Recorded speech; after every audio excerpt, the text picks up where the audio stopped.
માં ઝાલુમાં અને જીવણ બાપા બેઠા હતા. હળવાસની પળોમાં આપણે ન બેઠા ત્યારે ઝાલુમાં અહીંયા શું કીધું બળવંતભાઈ કે ભગત તમને આખું જગત ભગત કે અને તમારે તો મંદિર નથી કાંઈ આ કાંઈ ભગવાનનું નામ જ લેવો પણ મંદિર બીજી તો હોવું નહીં ને.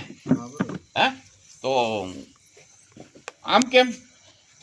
એટલે પછી જીવણ સાહેબ એને એક વાણી દ્વારા જવાબ દે છે. અહીંયા આપણે આખી વાણીની જરૂર નથી પણ ફક્ત એનો ઉલ્લેખ કરો કે ભાઈ મારો ભગવાન તો કેવડો છે, હું મંદિર કેવી તમે કે આકાશ અંબર ધરાધાજમ 10 દિક્પાલ એની દિવાલો છે. અવડો મોટો ભગવાન મારા એવડું મંદિર બનાવવું તો હમાય નહીં એવડો મારો ભગવાન છે. બોલ મારે આવડું નાનું એવું દેરું કરીને શું કરવું? મારે એની કાંઈ જરૂર નથી. હવે આ વાત ક્યારે થઈ? એટલે જીવણ સાહેબ ને એના ગુરુ ભીમ સાહેબ મળ્યા. ભીમ સાહેબ મળ્યા ને જેથી આ ગુરુગમ દ્રષ્ટિને કારણે આ વાણી ઉદ્ભવી ને. હે તો પછી અમે પણ બે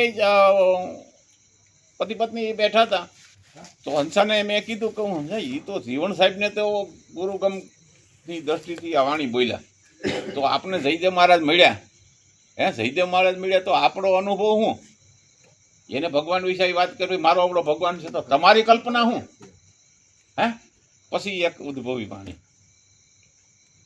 એ વાણી રજૂ કરું.